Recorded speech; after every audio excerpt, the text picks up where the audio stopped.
Memang bersoalan kurban, saya jujur saja selama di Indonesia masih banyak salah pemahaman terhadap kurban.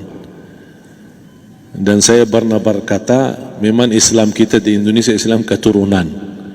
Ya, jadi asal tahu saja. Ya, tapi dari segi belajaran, mohon maaf ya kita terlalu jauh terhadap pemahaman. Yang saya maksud, kita melaksanakan sesuatu tapi kita sudah belajar, sudah tahu, bukan hanya asal saya dengar, saya lihat, saya bukan sebatas itu, tapi kita punya dasarnya. Dan ini kelemahan kita, di antaranya kurban. Saya pernah mendengar, bukan malah sering mendengar soal kurban dihitungkan beroran.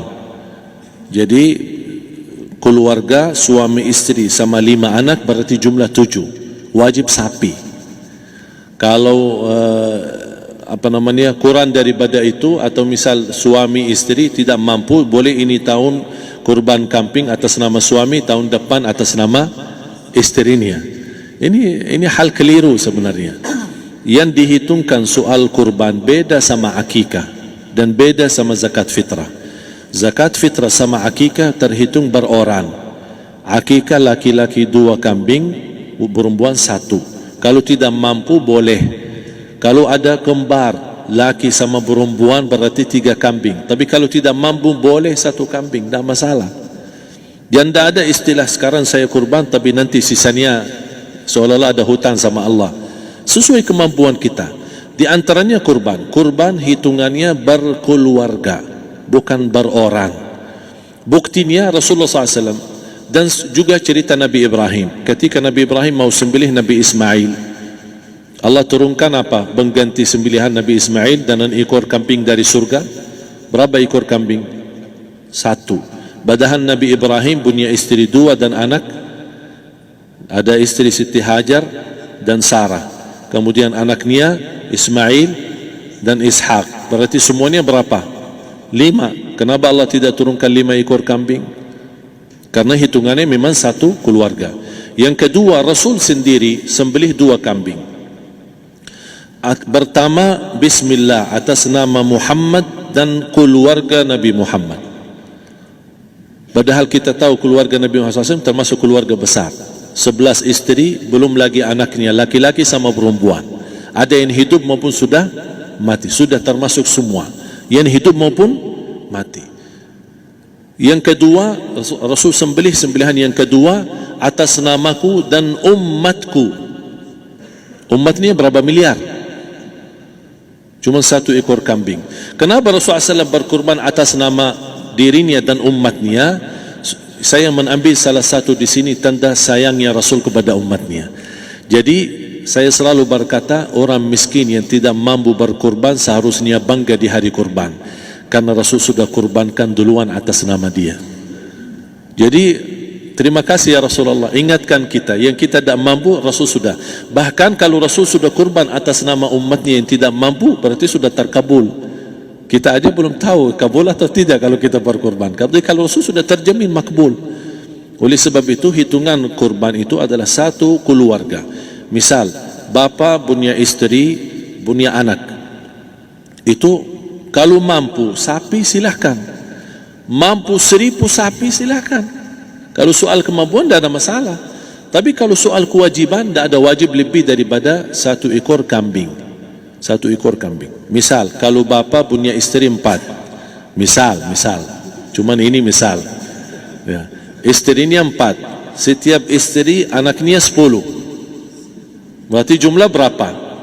Anak 40, istri 4, berarti 44, sama bapa 45. Wajib 1 ekor kambing saja, cukup untuk semua ini. Tapi kalau soal mampu, ya silahkan. Mau 1000 kambing boleh, mau 1000 sapi boleh. Tidak ada yang melarang kalau soal kemampuan. Dan kalau kita mau sembelih, Bismillah atas namaku dan keluarga. Tidak perlu bawa data-data nama keluarga. Jadi disebutkan tukang sembelihnya ada capek menunggu sambil sebutkan nama-nama. Tidak perlu. Udah Bismillah atas namaku dan keluarga. Termasuk kata atas namaku dan keluarga, termasuk orang tua yang sudah meninggal. Termasuk orang tua yang sudah, karena kita adalah hasil daripada orang tua. Itu sudah termasuk, tidak perlu kita sebutkan. Ada sebagian ulama membolehkan kalau kita mampu, mau khusus kambing atas nama orang tua, tidak masalah kalau kita mampu. Tapi kalau kita tidak mampu, itu sudah termasuk orang tua kita bersama keluarga besar kita. Ini salah satu kenikmatan, dan ini termasuk juga sedekah yang berguna bagi orang yang sudah meninggal di keluarga kita. Wallahu ta'ala a'lam. Dan juga masalah panitia, bisa kita mewakili. Kalau kita tidak mengerti sembelihannya dan tidak mengerti cara bagiannya. Tapi ada satu sunnah yang termasuk kehilangan sunnah ini, adalah banyak yang tidak mau makan dari hasil kurban. Padahal itu sunnah Rasul.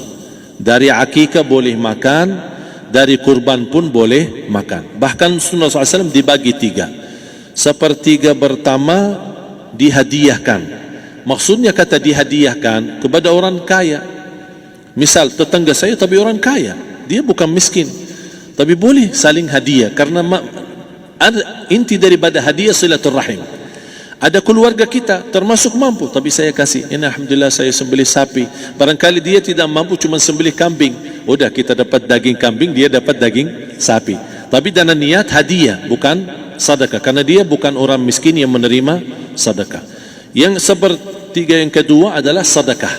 Sedekah itu termasuk orang miskin. Yang ketiga, kita makan sendiri. Bahkan Rasulullah SAW selepas Idul Adha, beda sama Idul Fitri. Sebelum Idul Fitri dia makan kurma, meyakinkan batalan puasa. Tapi kalau Idul Adha tidak makan dan minum sebelum salat, kenapa? Bukan tak berarti tidak boleh. Tapi Rasulullah SAW ingin pertama pembukaannya, buka sarapannya atau makan di pagi harinya selepas Idul Adha adalah dari hasil sembelihan kambing itu atau dari kurban. Jadi kita sebagian sedikit. Tapi kalau kita merasa alhamdulillah rezeki saya banyak di rumah, alhamdulillah banyak ada makanan, mau sedekahin semuanya, semua mau sedekahin, tidak masalah. Tapi yang saya maksud, kenapa tidak kita sekali-kali hidupkan sunnah Rasul?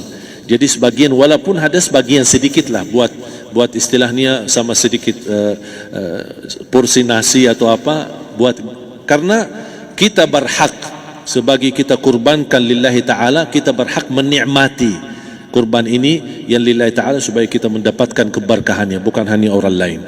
Terus yang kedua ada masalah pembayaran. Kalau kita wakili panitia, boleh kita pesan sama panitia, tolong sedikit dari kurban saya minta buat saya makan. Itu tidak masalah, kita boleh minta. Dan boleh kita wakili, tapi kita tolong ingatkan, tidak boleh pembayaran hasil sembelihan itu dari kulitnya. Ini menjadi salah satu persoalan di Indonesia. Banyak tukang sembelih datang, ketika kita tawarkan untuk sembelih ini, berapa Pak? Oh tidak apa-apa, kasih aja kulitnya sama kepalanya. Jangan anda setuju, jangan anda terima. Oh maaf, saya tidak bisa. Bapak berapa ongkos sembelihannya? Kita harus sepakat dulu. Tidak, saya ikhlas, tidak apa-apa, seikhlasnya. Tapi yang penting kepalanya sama kulitnya. Itu aja yang saya minta, yang lain tidak apa-apa. Tidak boleh. Tidak boleh. Kenapa? Karena ini kurban. Kata kurban berarti lillahi ta'ala, bukan untuk jual beli. Kalau kita sudah bayar dari bagian kurban, berarti bukan lillahi ta'ala. Harus kita jaga amalan itu. Tapi bagaimana cara jalan keluarnya? Kita harus sepakat, ijab kabul. Sepakat dulu, Pak, saya udah begini, saya kasih untuk sembelihan 50.000. Bapak setuju? Ya udah setuju. Selesai kan? Sudah sembelih, sudah potong, sudah semua. Lepas ini semua kita kasih ongkos 50.000 ongkos sembelihannya. Habis itu, Pak, kulitnya sama kepala hadiah buat Bapak. Itu dah apa-apa, dah masalah. Tapi bukan untuk bayar sembelihan. Faham maksud saya? Harus dibedakan supaya jangan sampai amalan kita kurban habis biaya, habis ini malah tidak diterima karena sudah kita bayar sebagian daripada kurban. Saya silahkan bayar apa yang kita sepakati, mau hadiahkan kepada dia karena kita tidak bisa guna. Buat apa yang kita mau gunain kulitnya? Tidak bisa. Tapi mereka, buat mereka lebih berguna, oleh karena itu kita bisa hadiahkan untuk mereka. Bahkan kita bisa juga kasih daging untuk mereka bisa menikmati sebagai sedekah. Wallahu taala alam.